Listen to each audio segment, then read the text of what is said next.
שלום, נעים מאוד. שמי שוקו. מה שלומך? The language I just spoke is Hebrew, the official language of Israel. Through a certain encounter, I became interested in Hebrew. This summer, I had the opportunity to spend a few days with 15 high school students from a village in northern Israel. They were children and friends of the people who took care of my uncle when he was studying in the same village. When I first met them, I was worried if I could even talk to them because they seemed so mature. However, we were able to bond quickly because it turned out that we were more similar than I had expected. For example, they loved to talk about their favorite music artists. They always wanted to be stylish and were sensitive to the latest trends. But there was one thing that struck me. In between these conversations, they talked about things that reminded me of the war that Israel is currently facing. Last October 7th, many Israelis were massacred in a unilateral attack. Since then, the situation in the Middle East has been tense.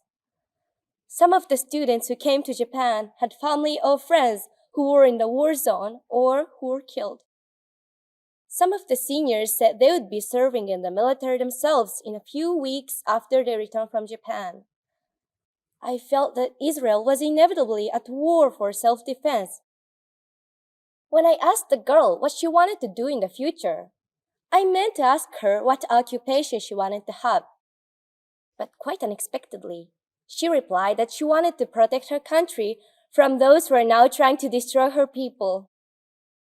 Until then, she had been so sweet and calm in our casual conversation, but I was very surprised to see her speak so passionately about what she could do for her country.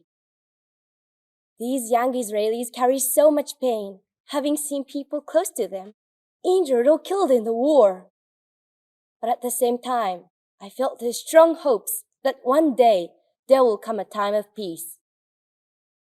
Another boy, a high school senior, told me that he was exempted from military service because of a leg disability he was born with. However, he wanted to do something for his country, so he will do volunteer work in the military. I think that if I were in his shoes, I would be glad to be in a safe environment rather than on the battlefield. I felt that their love for their country was much greater and incomparable to that of mine. As I talked to them, I was shocked to know that there existed a reality where the survival of a nation and its people were threatened. I also understood that they were seeking peace and taking action to stand firm in the situation. They were proud of their national history and had a clear sense of identity. On the other hand, I have never felt a sense of crisis about the survival of my country, nor have I had such strong awareness of my country.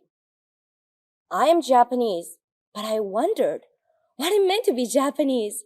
What kind of country is Japan?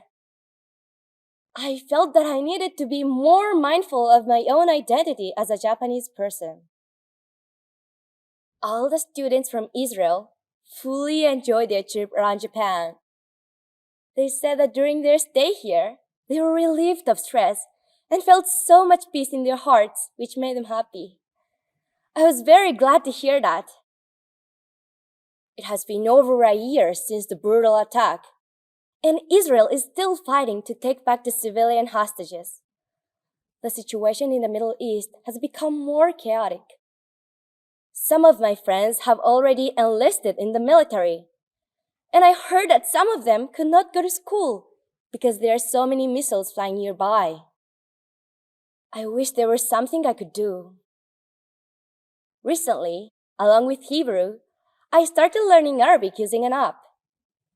One day, I would like to live in Israel and the surrounding countries, interact with the local people, and learn more about the Middle East.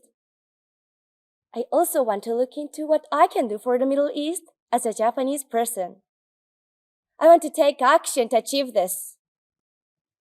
My heart aches when I think of my friends and those who have been hurt on both sides by this battle. I sincerely hope and pray that all the hatred will melt away and that they will soon be able to live their daily lives in peace. Thank you.